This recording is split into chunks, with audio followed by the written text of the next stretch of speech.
Deputy Speaker. Our Aboriginal and Torres Strait Islander tribes were the first sovereign nations of the Australian continent and its adjacent islands. They possessed this land under their own laws and customs. Their sovereignty has never been ceded or extinguished, and it coexists with the sovereignty of the Crown.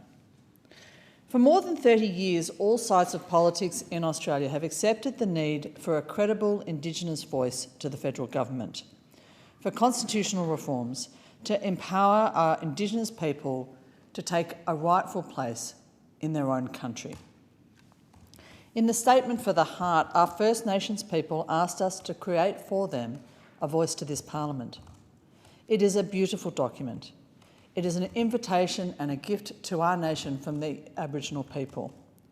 Most Australians have not yet read it.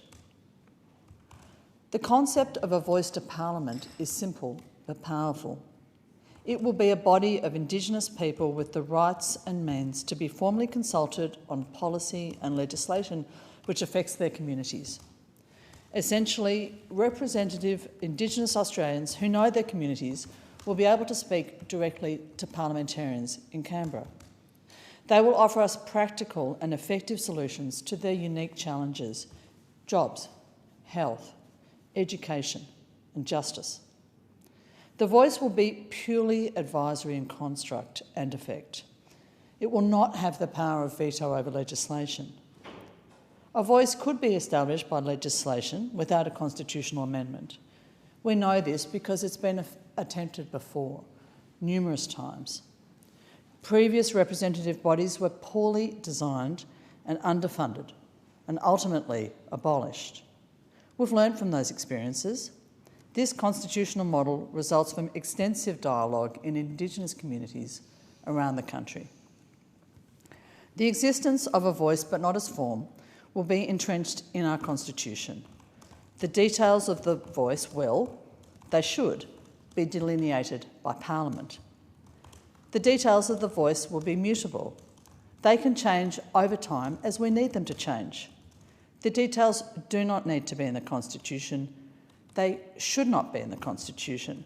We need our voice to be able to change and to mature as we as a nation change and mature.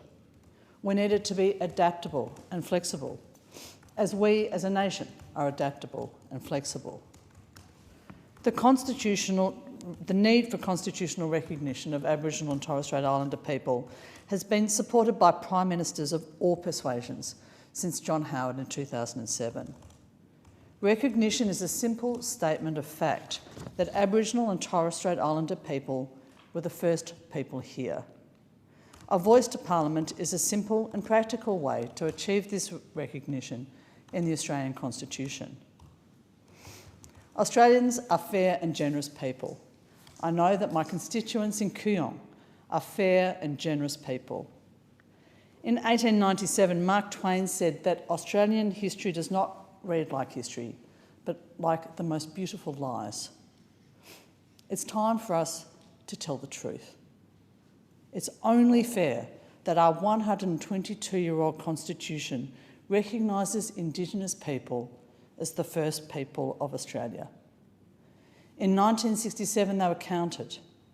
In 2017, they sought to be heard. They're still waiting. This is a chance to unite our nation, a healing gesture. It's a chance to right wrongs by writing yes. This is for us as a nation a once-in-a-lifetime opportunity. A successful referendum will be a source of pride for the Australian nation and a unifying moment for us all. And so it's time to, as the Uluru Statement says, it's time to leave base camp and to trek across this vast country, to walk together with Indigenous Australians as we walk together with those born from the early settlers and with our recent immigrants. It's time to give our first Australians a voice and for us to listen to that voice.